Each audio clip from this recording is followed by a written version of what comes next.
আসসালামু আলাইকুম বন্ধুরা, আপনারা কেমন আছেন? আশা করি সবাই ভালো আছেন। আবারও আপনাদেরকে স্বাগতম আমার একটা নতুন এপিসোডে। আজকে মূলত কথা হচ্ছে আমি চলে যাচ্ছি একটি গাড়ি চালাতে, যেটা আজকে টেম্পোরারি হবে, শুধু আজকের দিন চালিয়ে দেব। তাই ভাবছিলাম আপনাদেরকে জিনিসটা শেয়ার করি। তো বন্ধুরা, ভিডিওটা স্কিপ না করে পুরো ভিডিওটা দেখার চেষ্টা করবা, কারণ একটা ভিডিও বানাতে অনেক কষ্ট হয়। তাই আশা করি পুরো ভিডিওটা দেখার চেষ্টা করবেন। জানি আপনারা সাপোর্ট করবেন, তাও বলছি একটু সাপোর্ট করার চেষ্টা করবেন আমাদেরকে। তো চলুন যাওয়া যাক। কথা বলতে বলতে চলে আসলাম ফুলকুমারী পাট ম্যাচ ফ্যাক্টরি। এই জায়গায় আজ পর্যন্ত একটি ম্যাচও দেখতে পেলাম না, না দেখলাম একটি ফ্যাক্টরি। তাও জানি না কেন লোকেরা বলে এই জায়গাটির নাম ম্যাচ ফ্যাক্টরি। বন্ধুরা, আপনারা কেউ যদি জেনে থাকেন নিশ্চয়ই আমাকে কমেন্ট বক্সে জানাবেন। যাক ছাড়ুন, চলে আসলাম মাতাবাড়ি পাট।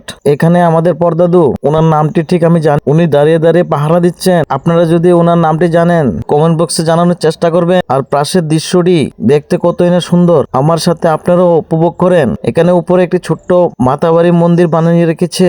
আস্তে আস্তে আমরা মাতাবাড়ির দিকে আগাচ্ছি। এই তো চলে আসলাম মাতার বাড়িতে।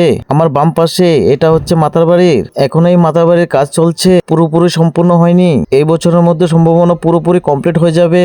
তবে দর্শনার্থীর জন্য পাঠ খোলা আছে। আর আমি শুনেছি হিন্দু ধর্মের মধ্যে এটি একটি পবিত্র মন্দির, কারণ এটি 18টি মন্দিরের মধ্যে একটি মন্দির পড়ে। তাই আমরা খুব গর্বিত যে এমন একটি মন্দির আমাদের এরিয়াতে আছে। কি উদয়পুরবাসী, তোমরা খুশি তো? যদি খুশি থাকো তাহলে কমেন্ট বক্সে জানাবে। যাক ছাড়ুন, অনেক কথা বললাম, এবার একটু সামনের দিকে আಗೋই। এ হচ্ছে আমি, আপনাদের ভাই। কি কেমন লাগছে দেখতে? আমাকে হিরো হিরো ভাব লাগছে না? যাক, কত কিছু বললাম, বলতে বলতে চলে আসলাম আমাদের গুডাউনের পাশেই। গুডাউনের পাহাড়টি উঠতেই দেখা পেলাম উদয়পুরের গাড়ি স্ট্যান্ডটি। দেখুন কি সুন্দর করে লাইন বাই লাইন স্ট্যান্ড করে গাড়িগুলোকে রেখে দিয়েছে। আমি চলে যাচ্ছি সিন্ডিকেটদের উদ্দেশ্যে। আসতে পুরনো মানুষদের পেলাম দেখা। কেমন আছো তোমরা? এখনই বলা সবাই আবার নতুন করে আবার দেওয়া হইলো। কাহা আমার কাহা, ও কাহা আসুনি বলা কাহা। আরে 1-1.5 বছর পর দেওয়া হইলো কাহা তার লগে। আসুনি ভাই বলা, সবার লগে আবার দেওয়া হইলো 1.5 বছর পরে। আজকে আবার আইলাম এনো, আবার কবে দেখা হয় কোনো ঠিক নাই। আজকে আইছি নাকি দা কা। তো ওদের সাথে কথা বলে চলে গেলাম সিন্ডিকেটে। এটা হচ্ছে আমাদের উদয়পুরের সিন্ডিকেট, যেটা এফসিআই গুডাউনের সাথে অবস্থিত। তো কেরানি সাহেব থেকে গাড়ির চাবিটি নিলাম কালেক্ট করে। তো এখানে দেখা পেলাম আমাদের পুরনো উস্তাদদেরকে, ওদের হালচাল জিজ্ঞেস করে চলে গেলাম গাড়ির পাশে। গাড়ির পাশে গিয়ে গাড়িটাকে একটু দেখলাম। এটা হচ্ছে আমাদের সিন্ডিকেটের কাকার গাড়ি। ওনার নাম হচ্ছে সুশীল দেবনাথ, আর আমি কাকা বলে ডাকি। যাক, অনেক চেষ্টার পরও আমি গাড়িটিকে স্টার্ট করতে পারলাম না, কারণ গাড়িটি অনেকদিন ধরে পড়ে আছে। তেলগুলো নেমে ট্যাঙ্কিতে চলে গেছে, তাই হয়তো আমি স্টার্ট করতে পারিনি। তাই আমি শিমুল কাকার ছোট গাড়িটি নিয়ে ভিতরে প্রবেশ করে নিয়েছি। ভিতরে প্রবেশ করে লাইনে দাঁড়িয়ে গেছি। এখন এখান থেকে গাড়িটি কাটা করে চলে যাব রেল স্টেশনে। তাই চলে আসলাম কাটারঘরের পাশে। কাটারঘরের পাশে গিয়ে ছাড়পত্রটি জমা দিতে হবে। তাই আমাদের তরু মামার কাছে কাগজটি জমা দিয়ে দিয়েছি। উনি এখান থেকে আমাদের নাম্বার গুলো দিয়ে দেবে যে আমি কোন বগি থেকে মাল নিতে হবে। তো আমরা কাটা করে বেরিয়ে পড়েছি রেল স্টেশনের উদ্দেশ্যে। তো চলে যাব রেল স্টেশনে।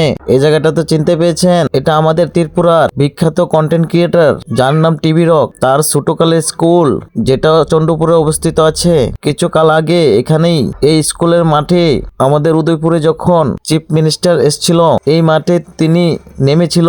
চলে আসলাম উদয়পুরের রেল স্টেশনে। এখন লাগিয়ে দেব গাড়িটি আমার যে ডাব্বা ছিল সেই ডাব্বাতে লাগানোর পর চলে আসলাম প্ল্যাটফর্মের দিকে। যেহেতু এলাম স্টেশনে, তাহলে দেখাতে তো হয় আপনাদেরকে পুরো স্টেশনটির ভিউ। তাই লাফিয়ে লুফিয়ে চলে গেলাম প্ল্যাটফর্মের সাইডে। এসে দেখতে পাই একটি ট্রেনের ডাব্বা অলরেডি পড়ে আছে। এই ট্রেনটির কোনো ইঞ্জিন নেই, আর এই ডাব্বা থেকে আমাদের গাড়িতে লোড হবে এফসিআই এর চাল, যে চালটা আমাদের রেশনে পায়। বেশি কথা না বাড়িয়ে চলুন দেখি আমাদের স্টেশনের ভিউ।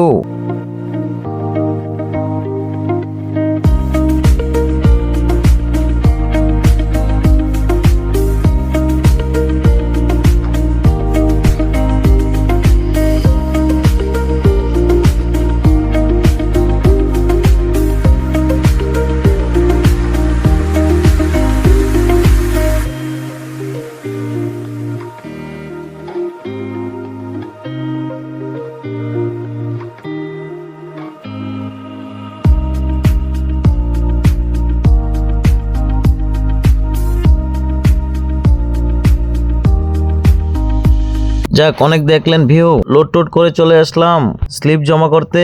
স্লিপটি জমা করার পরে এখান থেকে একটি আমাদেরকে চালান বানিয়ে দেবে।